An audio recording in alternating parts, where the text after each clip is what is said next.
I wanted to bring you some information via the fabulous Stef Woodburn, information that will help you feel less scared, give you some strategies to work on, and ultimately give you a path to thrive. She has advised other creatives in finance, from goal setting to getting a house to investing time in yourself to write your own project, and has sustained the ebbs and flows of work and non-work, which is why she's here today to share that. Tell us about your journey to financial literacy.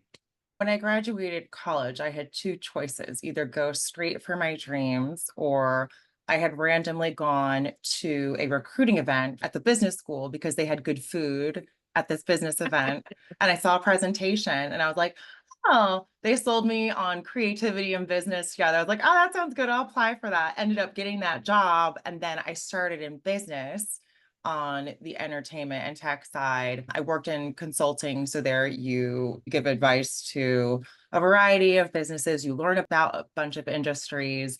So I started with that regular paycheck. I started with the health insurance and 401ks and understanding those things first. And then it's a shock when you leave your job. I had prepared and saved money in order to leave the job, but to see in my Excel called What I'm Working For, where I had saved a bunch of money to be able to quit, all of a sudden, the money went down so quickly every month.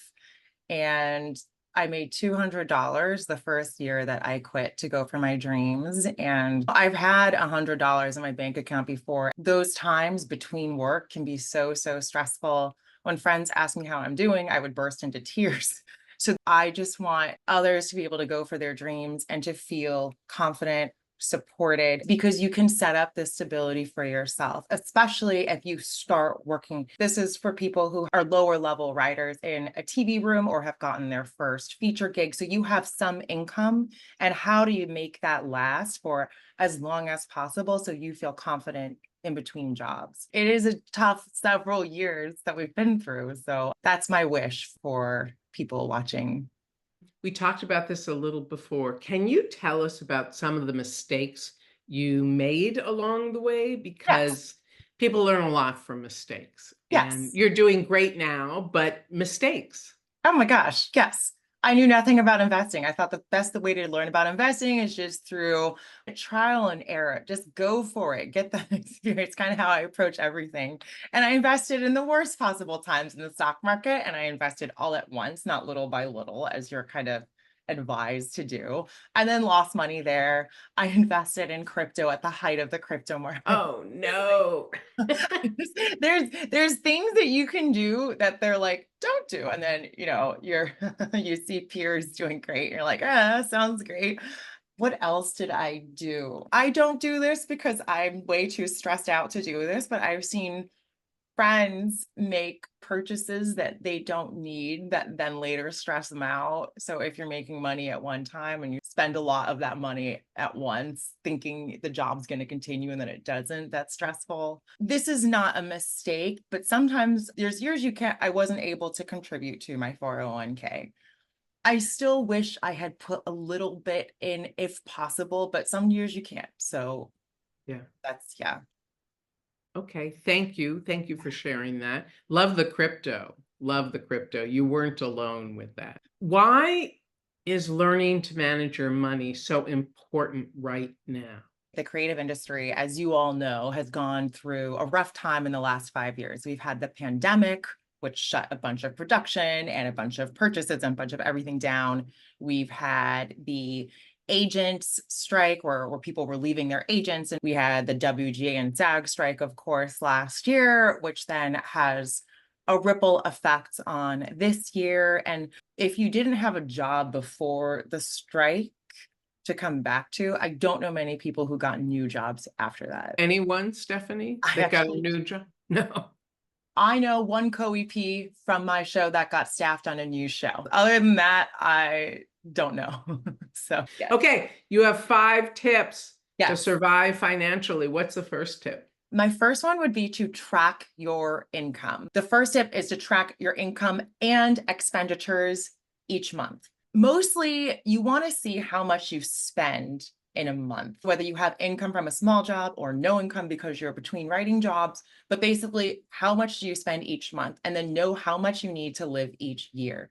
How much do you need for 4 years?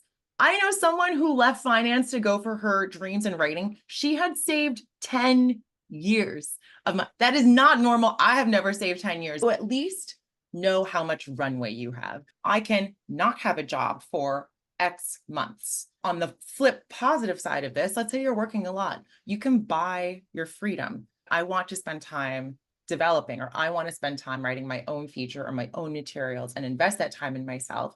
You know that if you have X amount in your bank account, you can go for X months to write and not be stressed because you have planned and given yourself that time to develop. So along those lines, I would say create and stick to a budget. So it doesn't have to be precise, but again, know about how much you spend per month in each of those categories. And a budget just helps you prioritize and ensure you're living within your means. Can you get real granular and tell us what program you use to track? Is it Excel? Is it something else? I literally use Excel. I have done this for years. Every month, I set a calendar reminder on Tuesdays, Tuesday mornings. If I can't do it then, I'll do it another time soon. Every month for years, I see how much I have total. I'm manual girl. People can use Mint. There's programs out there. I manually look at my bank account, take out a I literally add it up and I'm like, how much do I have right now in this moment? Column A, I have date. Let's say February 2019, March 2019, all the way down to March 2024. Then I have how much do I have right now? And then I have the change per month. The months that I don't have income, I see how much goes out. Yes. So if you calculate how much you spend per month, you basically kind of see where it goes. Okay, I pay $9.99 for Spotify every month. I have my regular car payments. I have my car insurance payments. I have my rent or whatever your housing costs are.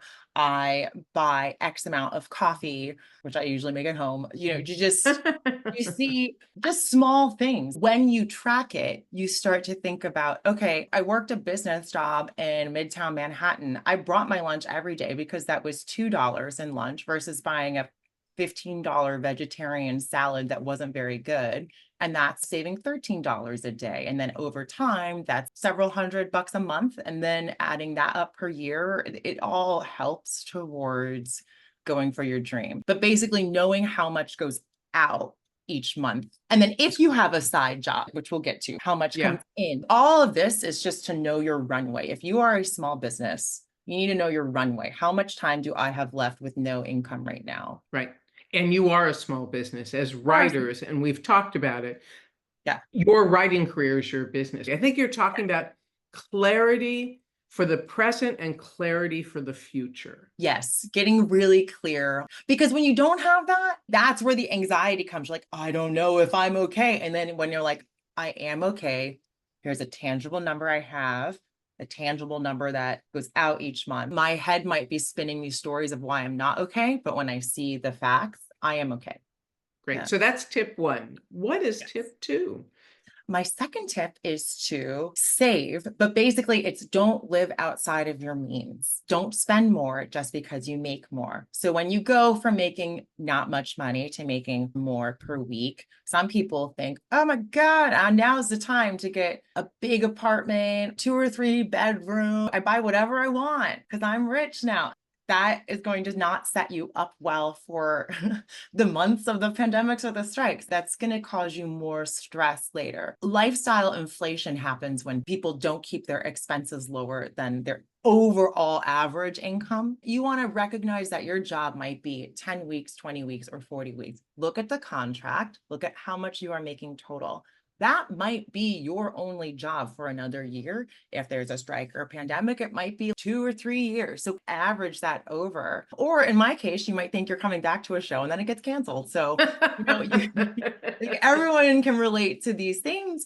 One thing I do recommend is celebrate yourself with something special for each job you get. That was a tip that I heard from an upper level. And it could be a nice jacket, or someone wanted a karaoke machine, or someone wanted something that you look at that reminds you of something happy. My friends got me my first Funko Pop recently. I'm always going to remember that. Little things that remind you of your successes are important. However, the big picture scenario, do not change your lifestyle that much. And along with save, you want to build an emergency fund. People recommend normally 3 to 6 months, but our careers are unstable. So I personally, again, not a financial advisor, but I would aim to save at least 12 months worth of living expenses if possible. Again, this is for if you are already working, not for assistance or when you work. Think about how you want to feel a year from now if something Great unexpected advice. happens. You want it to be in an accessible account. For example, if you put it in stocks, you might get less because while it might do better over 10 years, you might need to pull it out at a time where you then have lost that money. An accessible account like savings, checkings, or I put it in CDs and you get a 5% interest rate. And where I do it, you only lose 2 months of interest if you pull it out early. So have it in places that are good, that give you some type of return, but that you can access if you need to. And again, because unexpected stuff comes up all the time. You spill coffee Yes. on your computer and you need a new one, or your car gets a flat tire and needs a new battery. And then the last part that goes under save is just if you have any high interest debt, you want to pay that off as quickly as possible. So student loans, credit card debt, that will help you set yourself up, making it easier to achieve your financial goals and maintain stability as a writer. It's figuring out your needs. When you categorize your expenses, your needs come first before the fancy things, and your needs might be for 2 or 3 years as a creative. It might be. It might be longer, it might be much shorter, but planning for that at least helps me with anxiety and sadness and confusion of what I'm doing here. Will I ever work again? But if I think, okay, I'm okay for X amount of months, I'm okay. I can worry about that in, a year, or I can worry, or she set up for 2 years because she's choosing to invest this time in herself. So what is tip number 3? That leads right into tip number 3, which is invest in yourself and pay yourself first. And this means you want to invest through a retirement account. So either in a 401k, a traditional IRA, which is pre-tax savings. So you actually save money off of your taxes when you put it in there, and or a Roth IRA, which is savings post-tax. You want to invest early and often because you get the most out of compound growth, which will mean a lot to you when you're 80. People think that they can't afford to put money into their retirement account. And some years I haven't been able to. I just didn't have it. I was negative money. I needed the funds. However, when you are making money as a level 1 through 3 or more writer, you want to put that 100, X 100, X 1,000, however much you can into your retirement account before you see how much you have to spend for the rest of the month. Usually you can spare a small amount. And if you have a directive thing that just sets it up automatically so that goes, you will figure out how to manage the rest of your money. This is only if you are working. Some years you cannot do it. I understand. When you have the money, start that, because who knows what it's going to look like in the future when you retire in, I guess, maybe less than 50 years, but who knows what you got to take care of yourself. So you have to start saving for your retirement. No one's going to do that for you. So. It is true. And what I say is when you have a lot of money, invest more. Yes, absolutely. But unless you can't afford to eat, put $1 into your retirement, even if it's $1. It's the mental knowing you're helping your future is a very anxiety reducing thing. I'm taking care of myself. Investing in yourself just means that you're going to use your time, money, and energy to help positively shape your future, figuring out your goals and actions and working towards those. I rarely buy lattes out. So if you can take that $5 I treat myself with that when there's a deal and it's a flavor I like in the winter. Oh, I just did a pitch, so now I get to reward myself. Probably do more than that. You can take that $5 and put it into something you need or towards your future. Yeah. Coffee adds up. What if you go through 12 months of savings?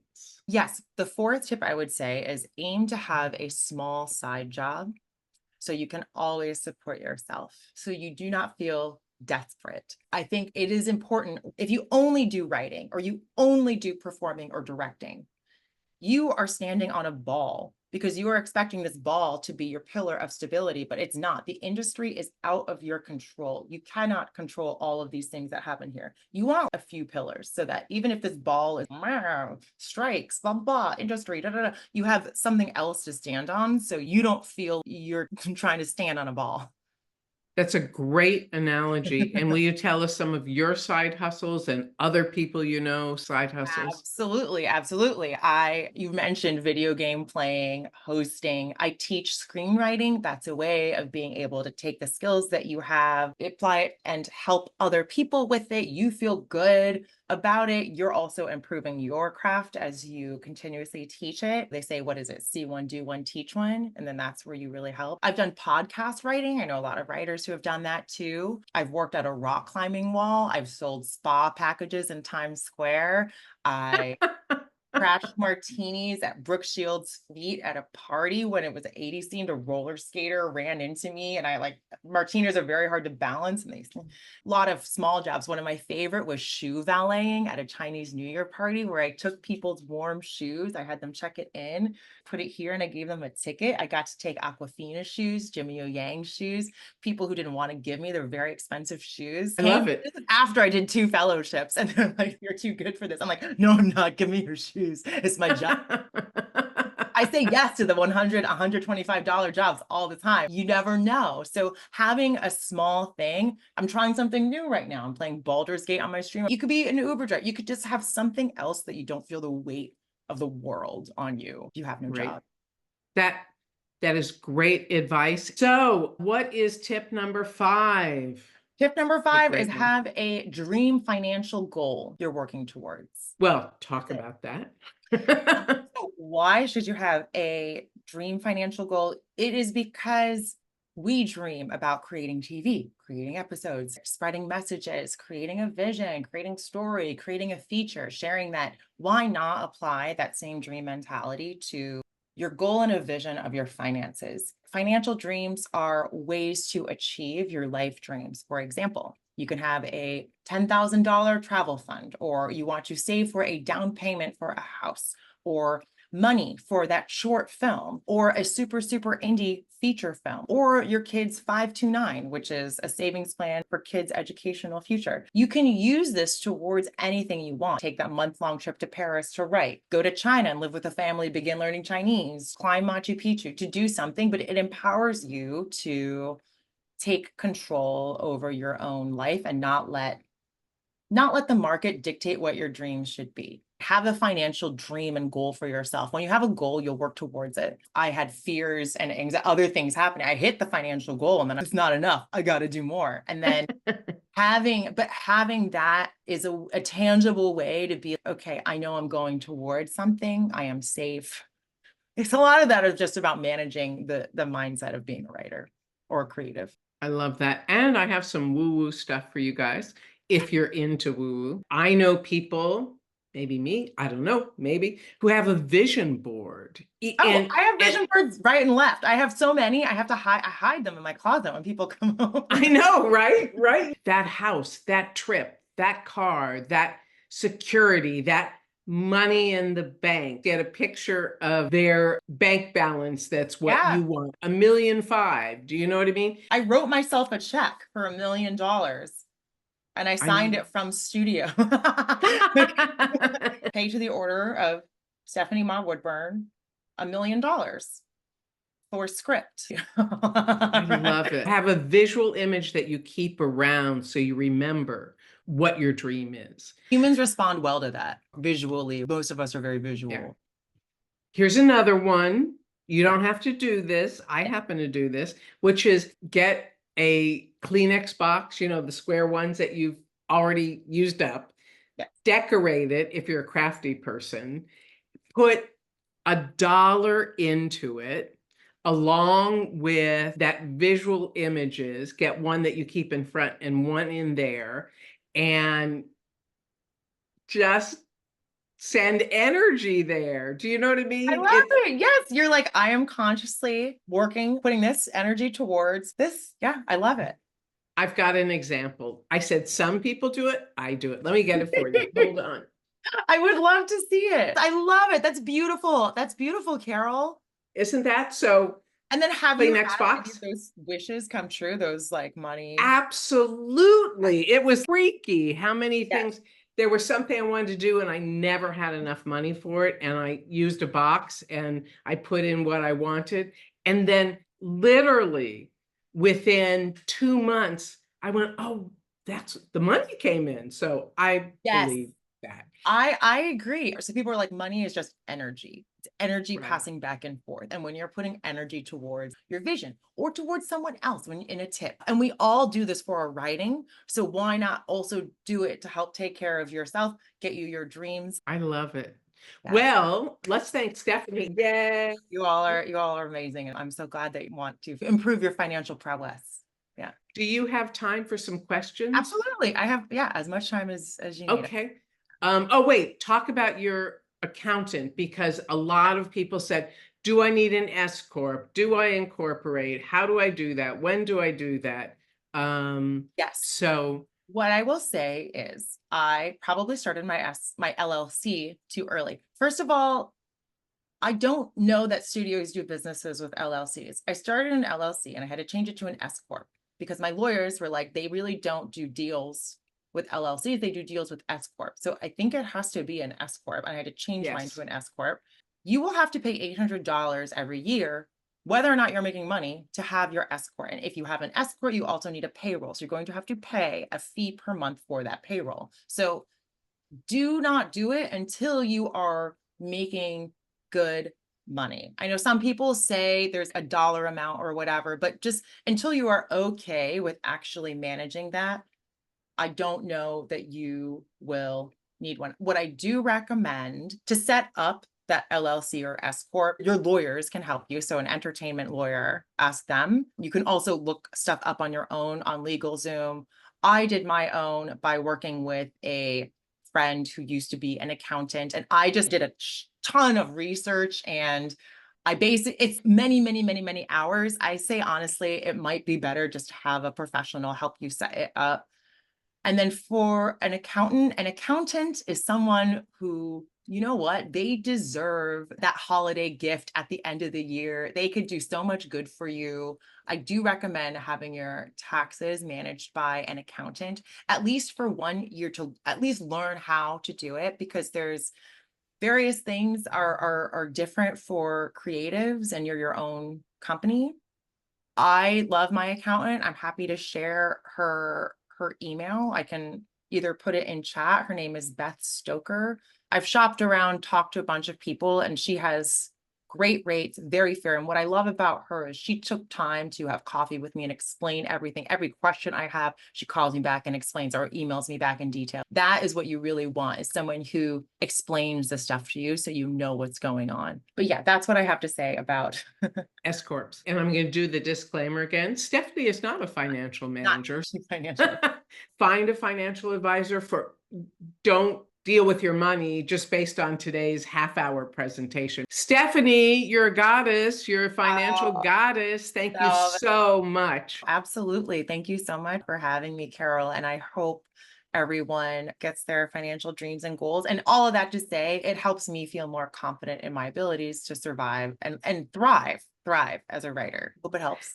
Thank you. It totally does. Thank you, everybody. I hope this answered a lot of questions, and there's actionable steps that you can take to reduce that anxiety. Yeah. Thank you. Thanks. Yeah.